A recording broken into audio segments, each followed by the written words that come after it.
लेकिन श्रवण जी, चाहे ये संयोग से हुआ हो या स्वाभाविक रूप से हो गया हो तो गया है। सारी चीजें सामने आ गई हैं। एक है और एक परसेप्शन बना है कि राम मंदिर में ये लूटपाट डकैती चल रही थी। जमीन खरीदने से लेकर जिस दिन तक ये एक्सपोजे हुआ, खुलासा हुआ, उस दिन तक ये सिलसिला जारी था और इसे छिपाने की भरपूर कोशिशें की गई। ये तो अब लोगों के दिमाग में चीजें आ चुकी हैं। देखिए क्या हो रहा है कि जब अयोध्या कांड का फैसला आया नवंबर 2019 में, तभी से जमीनें खरीदी जा रही थी और तभी से इस चीज के खुलासे हो रहे थे कि जमीनें किस तरह से खरीदी जा रही है। जब निर्माण कार्य हो रहा था तब भी इस तरह के खुलासे हो रहे थे कि किस तरह का कमीशन लिया जा रहा है, निर्माण में किया जा रहा है। एक सीक्वेंस चल रही है लगातार। हम लोगों ने उसको पूरे के पूरे सीक्वेंस को एक फिल्म में कन्वर्ट कर दिया। पहले एक टुकड़ों में थी, पूरी जो वीडियो थी कुछ टुकड़ों में थी, अब हमने उसको एक फिल्म में कन्वर्ट करके एक बड़े स्कैंडल में उसको तब्दील कर दिया। ये चीज उस समय नहीं उठाई गई। जमीन जब खरीदी, निर्माण जब हुआ, शिलाएं जब दान में दी गई, रत्न जब दिए गए, तब किसी ने पूछा भी नहीं, हिसाब भी नहीं मांगा कि भाई कहाँ है। चोरी एक दिन में तो हुई नहीं है जैसा कहा भी जा रहा है, लगातार हो रही थी, हर रोज गिनती में से हो रहा था। अभी जो ताजा है वो तो ये कि सबसे बड़ी चोरी महाकुंभ के समय हुई थी, जब करोड़ों लोग वहां पहुंचे थे। वो 2025 की बात है, जो इलाहाबाद का कुंभ था, शायद 2025 में ही हुआ था जी, तब हुई थी। उसको लेकर अब चल रही है। मैं इसके पॉलिटिकल में फोकस मेरा पॉलिटिकल है। मैं जी, इसमें मैं यही पर आपको एक बार के लिए रोक रहा हूँ। आप भी ने बड़ा अच्छा इसको डिस्क्राइब किया। बोफोर्स तो एक, इतनी तोपें खरीदी गई, इतनी दलाली खाई गई, एक मामला था। ये तो पूरा 6 साल का, 7 साल का, और उसके पहले जो राम मंदिर के लिए चंदा जुटाया जाता रहा, अब वो भी सारी परतें खुल रही। तो ये पूरे आंदोलन से लेकर मंदिर बनने और मंदिर चलाने तक एक लंबा घोटाला चल रहा है, अंतहीन घोटाला। इसका इम्पैक्ट बहुत ज्यादा होना चाहिए। मैं वही कह रहा हूँ कि बोफोर्स तो एकदम से प्रकट हो गया कि आपने खरीदी की स्वीडन से, और चित्रा सुब्रमण्यम ने भारत में उसको एक्सपोज कर दिया। या पनामा पेपर्स या पेगासस का एक्सपोजर हो। एक चीज लंबे समय से चल रही है और एक्सपोज नहीं हुई और अचानक से हुई। मैं उस पर आ रहा हूँ कि उसके टाइमिंग्स पर आ रहा हूँ और कुछ नहीं है। और कंसोलिडेशन पर आ रहा हूँ कि जमीन की खरीदी का एक छोटा सा वीडियो था, निर्माण का छोटा सा वीडियो था। अब क्या हुआ कि एक पूरी फिल्म बना दी और जोड़कर उसको पूरी को देख रहे हैं, रेट्रोस्पेक्टिव इफेक्ट से देख रहे हैं, रेट्रोस्पेक्टिव इफेक्ट से देख रहे हैं। मैं इसको पॉलिटिकली कैसे देख रहा हूँ वो थोड़ा सा आपके साथ शेयर करना चाहता हूँ। पॉलिटिकली मैं इसको सिर्फ 3-4 चीजों से देख रहा हूँ, लॉन्ग टर्म से नहीं देख रहा हूँ। मतलब 2029 के इलेक्शन से अभी नहीं देख रहा हूँ, मैं अभी यूपी के इलेक्शन से देख रहा हूँ जो तत्काल है 2027 में। यूपी के इलेक्शन होने हैं, उम्मीदवारों का चयन होना है, ये तय होना है कि अपर हैंड दिल्ली का रहेगा कि योगी का रहेगा। पहली चीज, अपर हैंड में योगी के अलावा संघ की कोई भूमिका होना चाहिए कि नहीं होना चाहिए, क्योंकि संघ को योगी के साथ जोड़कर देखा जाता है। पहला पॉइंट तो ये है।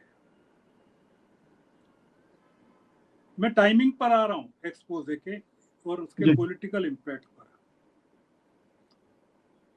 केंद्रीय मंत्रिमंडल का रिशफल होना है, कई चीजें चल रही है। प्रधान साहब जा रहे हैं, पुरी साहब जा रहे हैं या नहीं जा रहे हैं, कुछ हट रहे हैं। एक बड़ी चर्चा ये है कि इसमें अमित शाह जी के रूप में मोदी जी के उत्तराधिकारी की घोषणा सांकेतिक रूप से मिल सकती है, उनकी पदोन्नति हो सकती है, डिप्टी प्राइम मिनिस्टर के रूप में हो सकती है। कुछ केंद्र में मंत्री बदले जाने हैं, कुछ मुख्यमंत्री बदले जाने हैं। ये भी तय होना है कि राम मंदिर में जो हुआ उसके प्रकाश में योगी जी के नेतृत्व में उत्तर प्रदेश का चुनाव लड़ना लाभकारी होगा कि नहीं होगा, और अगर उनके नेतृत्व में लड़ा गया तो उसके विधानसभा में क्या परिणाम निकलेंगे और 2029 पर उसका क्या इम्पैक्ट आएगा, ये मैं पहला पॉलिटिकल फॉल आउट इसमें देखा। दूसरा ये देख रहा हूं कि भारतीय जनता पार्टी जैसे राष्ट्रीय संगठन, इसके 16-17 करोड़ 18 करोड़ प्राथमिक सदस्य हैं, उसके 46 साल के बिहारी बाबू जो 16वें राष्ट्रीय अध्यक्ष बने हैं, वो जनवरी में बने थे। 7 महीने होने आए मुकेश जी, उनकी टीम अभी घोषित नहीं हुई है। किस कारण से अटकी हुई है? आप संयोग देखिए, नहीं हुई है या नहीं होने दी गई है या किसी चीज की प्रतीक्षा है, कि यूपी के इनपुट की उसमें प्रतीक्षा है। आप संयोग देखिए कि मंदिर को लेकर इतनी बहस चल रही है, इतना राष्ट्रीय स्तर पर आपने कहा कि धरती हिल गई, आपने जिस तरह से वर्णन किया। नितिन नबीन कल शनिवार को 2 दिन की लखनऊ यात्रा पर जा रहे हैं। हड़कंप मचा मंदिर को लेकर। बीजेपी के नए राष्ट्रीय अध्यक्ष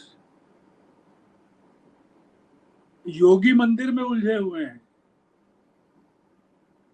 नितिन नबीन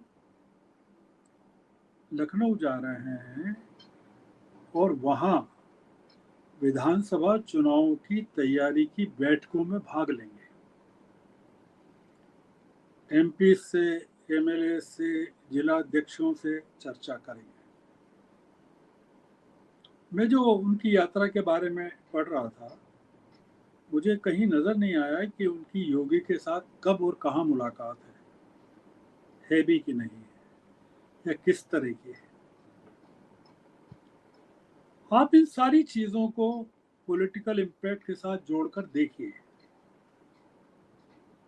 एसआईटी का कार्यकाल अभी जो बढ़ा है, जो एसआईटी स्पेशल इन्वेस्टिगेटिव टीम जो योगी जी ने गठित की है, अनाउंस की है, जिसमें 2 आईएएस और 1 आईपीएस है,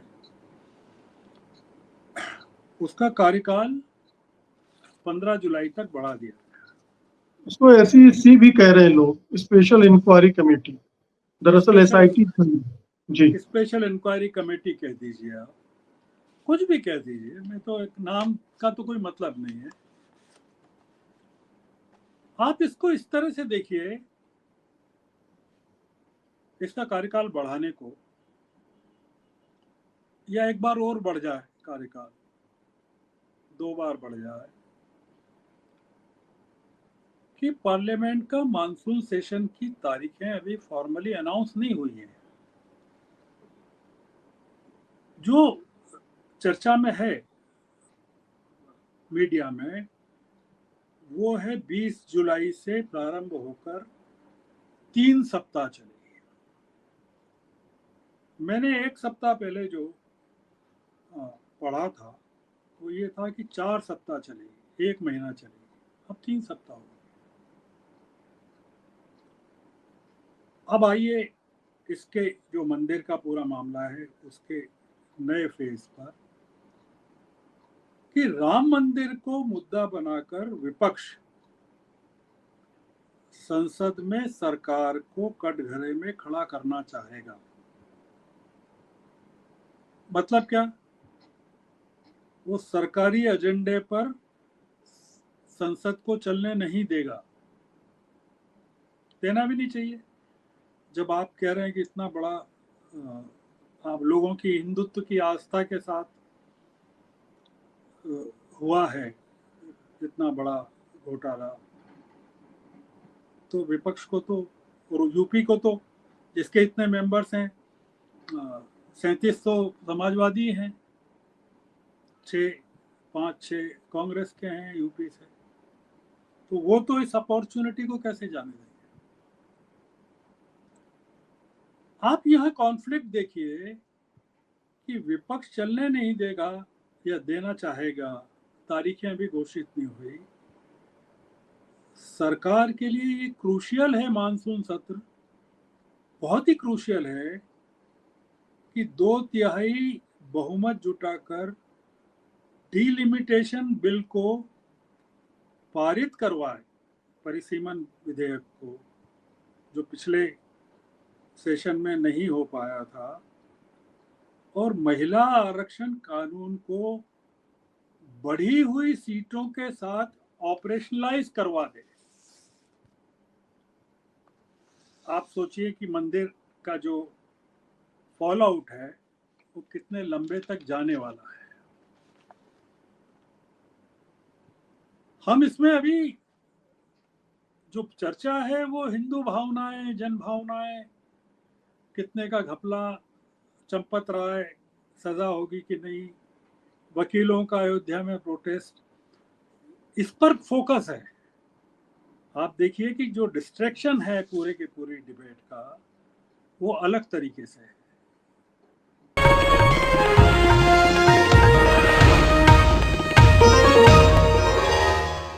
Copyright disclaimer under Section 107 of the Copyright Act 1976. Allowance is made for fair use for purposes such as criticism, comment, news reporting, scholarship, and research.